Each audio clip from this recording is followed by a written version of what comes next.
साथीहरू, संघीय संसदको संयुक्त बैठकमा मिति 2077 साल जेठ 15 गते बिहिबार अर्थमन्त्री डाक्टर युवराज खतिवडाज्यूले आर्थिक वर्ष 2077-78 को बजेट प्रस्तुत गर्नुभएको छ र उक्त बजेटको आकार रुपियाँमा 14 खर्ब 74 अर्ब र 64 करोडको छ भने यसलाई खर्च अनुसार बाँडफाँड गर्दा चालुतर्फ 9 खर्ब 48 अर्ब 94 करोड र पुँजीगत खर्चतर्फ 3 खर्ब 52 अर्ब र 91 करोड छ र त्यसै प्रकार वित्तीय व्यवस्थातर्फ 1 खर्ब 72 अर्ब 79 करोडको बजेट बाँडफाँड गरी पेश गर्नुभएको छ र साथीहरू, उक्त 14 खर्ब 74 अर्ब 64 करोडमा बजेटमा कृषितर्फ 41 अर्ब 40 करोड विनियोजन गर्नुभएको छ, जुन कुल बजेटको 2.8% मात्रै कृषिमा हुन आउँछ र साथीहरू, यसरी कृषितर्फ विनियोजन गर्नुभएको बजेटमा के कस्ता कार्यक्रमहरू समेटिएका छन् र कुन कार्यक्रममा कति खर्च हुने भन्ने बुँदाहरू समेटेर एउटा म भिडियो तयार पारेको छु र अनुरोध गर्छु कि कृषितर्फ को बजेटको पूर्ण विवरण जानकारी पाउन यो भिडियोलाई स्किप नगरी पुरा हेर्नुहोला भन्न अनुरोध गर्छु र भिडियो सुरु गर्नुभन्दा पहिला म हुँ डीके श्रीवास्तव र तपाईहरू देखिराख्नु भएको एग्रीटेक नेपाल च्यानलमा हार्दिक स्वागत गर्दछु। र साथीहरू, यो जुन बजेट अर्थमन्त्रीज्यूले जुन बजेट पेश गर्नुभएको छ बजेट वक्तव्य, यसमा चाहिँ कुल 342 बुँदाहरू रहेका छन् र जुन मध्ये 342 बुँदा मध्ये बुँदा नम्बर हाम्रो 81 देखि बुँदा नम्बर 86 सम्म कृषितर्फ सञ्चालन गर्ने कार्यक्रमहरू समेटिएका बुँदाहरू छन् र यो भिडियोमा म अब तपाईहरूलाई यही बुँदा 81 देखि 96 जुन बुँदाहरू छन् यो कृषितर्फको लागि के कस्ता कार्यक्रमहरू यसमा गर्ने र यसमा कति बजेट चाहिँ हामी खर्च गर्ने भन्ने पूर्ण विवरणसहित म यो तपाईहरूलाई पेश गर्न गइरहेछु र साथीहरू, अब यसमा चाहिँ कुरा गर्दा के रहेछ भने सबभन्दा पहिला चाहिँ अब 81 नम्बरमा हामी 81 नम्बरदेखि सुरु गर्छौँ, जुन चाहिँ हाम्रो कृषि यहीँबाट हाम्रो कृषितर्फको बजेट पेश छ हाम्रो बजेट वक्तव्यमा। र यसै प्रकार सबभन्दा पहिला नेपाल 81 नम्बरमा छ हाम्रो नेपाली अर्थतन्त्रको भरपर्दो आधारको रूपमा रहेको कृषि क्षेत्रमा कोरोना महामारीका कारण उत्पन्न भएको चुनौती र अवसरलाई सम्बोधन गर्न कृषिमा श्रम परिचालन, कृषि कार्यको व्यवसायीकरण, यान्त्रिकरण र आधुनिकीकरण गरी काम र रोजगारी सिर्जना गरिनेछ र कृषि क्रान्तितर्फ उन्मुख हुन कृषि भूमिको अधिकतम उपयोग गर्दै बालीको सम्भावनाको आधारमा सहकारी, सामुदायिक तथा निजी फर्म मार्फत ठूलो परिमाणमा उत्पादन गर्न प्रोत्साहन गरिनेछ र यसका लागि सिँचाइ, मल, बिउ, पुँजी, प्रविधि र बजार चाहिँ सुनिश्चित गरिनेछ। र यसै प्रकार 82 नम्बरमा के छ भने कृषि उत्पादनमा मुलुकलाई आत्मनिर्भर गराउँदै खाद्य सुरक्षा र सम्प्रभुता कायम गर्दै लगिनेछ। आगामी वर्ष हाम्रो दूध, तरकारी र मासुजन्य वस्तुको उत्पादनमा आत्मनिर्भर हुने गरी लक्षित कार्यक्रम सञ्चालन गरिनेछ। पौष्टिक र औषधीय गुण भएका उच्च मूल्यका कृषि वस्तु उत्पादन र चैते धान तथा बसन्ते मकैलाई प्रोत्साहन गरिनेछ भने गरिब, विपन्न तथा साना किसानलाई लक्षित गरी कृषि उद्यम प्रवर्धनका लागि ग्रामीण उद्यम तथा आर्थिक विकास कार्यक्रम सञ्चालन गरिनेछ। र यसै प्रकार 83 नम्बरमा छ हाम्रो प्रधानमन्त्री कृषि आधुनिकीकरण परियोजनाले पुनर्संरचना गर्दै स्थानीय सम्भावनाको आधारमा एक स्थानीय तहमा एक उत्पादन पकेट क्षेत्र कार्यक्रम सञ्चालन गरिनेछ र आगामी वर्ष कृषि र पशुपालनमा थप 250 पकेट क्षेत्र विकास गरी प्रत्येक स्थानीय तहमा कम्तीमा एक कृषि पकेट क्षेत्र रहने सुनिश्चित गरिनेछ र यसका लागि रुपियाँ चाहिँ हाम्रो 3 अर्ब 22 करोड रुपियाँ छुट्याइएको रहेछ। र 84 नम्बरमा के भन्नुभएछ भने हाम्रो खाद्य स्वच्छता प्रवर्धन तथा नियमन गर्न कानुनी संरचना तयारी गरिनेछ। आगामी वर्ष कर्णाली र गण्डकी प्रदेशमा खाद्य गुणस्तर प्रयोगशाला सञ्चालनमा ल्याइनेछ भने विषादीको उपयोग सुरक्षित स्तरमा राख्न जनचेतना अभिवृद्धि र प्रभावकारी नियमन गरिनेछ। सबै स्थानीय तहमा घुम्ती प्रयोगशाला मार्फत माटो परीक्षण गरी उपयुक्त बिउ, मल लगायतका कृषि सामग्री सिफारिस गर्ने व्यवस्था मिलाइने छ। र 85 नम्बरमा के भन्नुहुन्छ खेतीबाली लगाउने समय अगावै रासायनिक मलको पर्याप्त आपूर्ति सुनिश्चित गर्न रासायनिक मलको अनुदानमा बजेट वृद्धि गरी रुपियाँ 11 अर्ब पुर्याइएको छ र प्राङ्गारिक मलको प्रयोग बढाउँदै अर्ग्यानिक खेतीलाई प्रोत्साहन गरिनेछ र यस्तो उत्पादनलाई ब्रान्डिङ गरी बजार परिवर्धन समेत गरिने छ।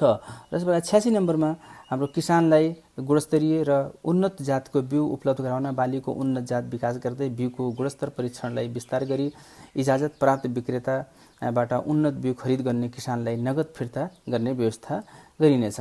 र 87 नम्बरमा यस्तै हो भने हाम्रो कृषि उपजको बजारीकरण गर्न सबै स्थानीय तहमा बजार पूर्वाधार निर्माण गरिनेछ। काठमाडौँको चोभारमा निर्माणाधीन फलफुल तथा हाट बजार सञ्चालनमा ल्याइनेछ भने सबै प्रदेशमा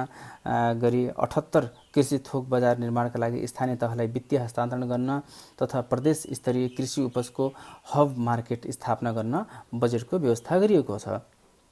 अर्को हो यसै प्रकार हाम्रो कृषि जमिनमा कृषकको पहुँच विस्तार गर्न करार खेती, चक्लाबन्दी र सामुदायिक सहकारी खेतीलाई प्रोत्साहन गरिनेछ र कृषि उपजको समर्थन मूल्य तोकी खरिद गर्न व्यवस्था मिलाइनेछ भने आगामी वर्षदेखि स्थानीय तह, सहकारी सङ्घ संस्था एवं भूमि ब्याङ्क मार्फत हुने खेती र सामूहिक खेती गर्न समूहलाई मात्र शीत भण्डारण निर्माणमा अनुदान दिनेछ।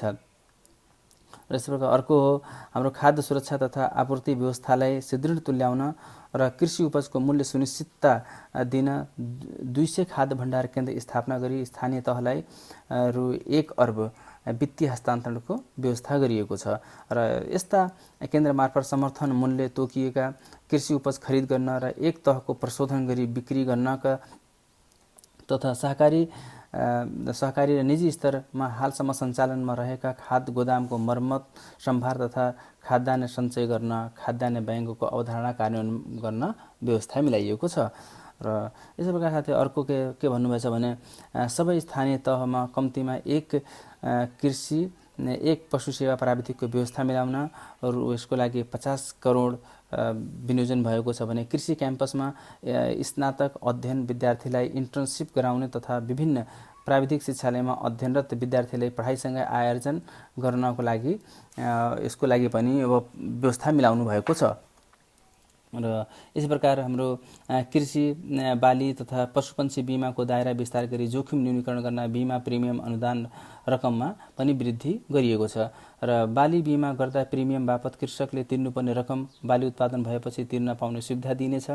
र कृषिको उत्पादन तथा बजार जोखिम कम गर्न मोबाइल एप्स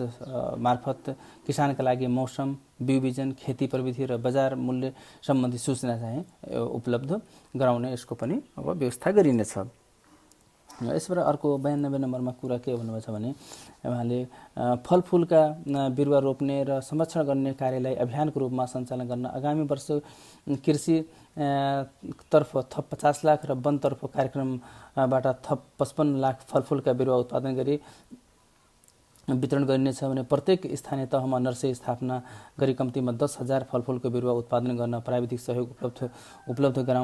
गराइनेछ भने उपयोगविहीन सार्वजनिक जग्गा, सडक तथा राजमार्गका किनारा र नदी उकासबाट प्राप्त हुने जमिनमा अभियानको रूपमा फलफुल र अन्य उपयुक्त खेती गर्न निजी, सहकारी र सामुदायिक सङ्घ संस्थाले प्रोत्साहन गरिनेछ। अर्को 93 नम्बरमा के भन्नुभएछ भने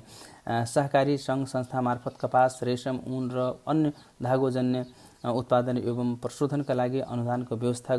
गरिएको छ भने उखु उत्पादक किसानलाई उत्पादन परिणामका आधारमा प्रदान गरिने अनुदानलाई निरन्तरता दिनहरू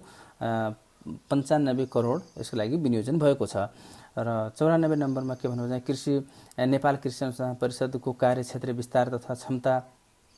उत्पादन क्षमता विकास गरी स्थानीय मौलिक खाद्यान्न, पशुपन्छी तथा मत्स्य पालन एवं अन्य बालीको पञ्जीकरण, उत्पादन र बहुप्रयोगको सम्बन्धमा अनुसन्धान गरिनेछ भने कृषि क्याम्पसलाई अनुसन्धान कार्यमा प्रोत्साहन गरिनेछ। र अर्को रहेछ यस प्रकार कृषकलाई व्यावसायिक पशुपन्छी पालनमा आकर्षित गर्न, नस्ल सुधार कार्यक्रमलाई प्रोत्साहन गर्न, घाँस खेती र बृहत चरण क्षेत्र विकास तथा गुणस्तरीय पशु स्वास्थ्यको सेवाको विस्तार गर्नेछ भने मुख्य सीमा नाकामा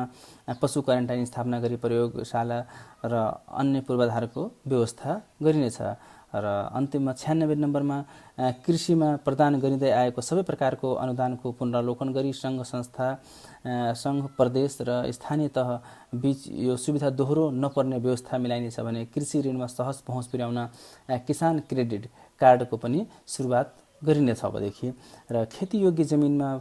जमिन भएका स्थानीय तहका सबै वडामा किसानलाई सूचीकृत गरी कृषि तथा पशु सेवाको आधारमा प्राविधिक सेवा तथा टेवा दिन कृषि स्वयंसेवक पनि परिचालन गर्नेछ। र साथीहरू, यो चाहिँ अब भयो हाम्रो यो 2077-78 को बजेट वक्तव्यमा कृषिलाई समेटिएका बुँदाहरू हुन्। र अब यो भिडियो तपाईँहरूलाई साथी कस्तो लाग्यो यसको विषयमा चाहिँ यो कमेन्ट बक्समा प्रतिक्रिया अवश्य दिनुहोला। र यदि भिडियो राम्रो आएछ भने यो भिडियोको तल रातोले लेखिएको दायाँ साइडमा सब्सक्राइब बटनमा सब्सक्राइब गरी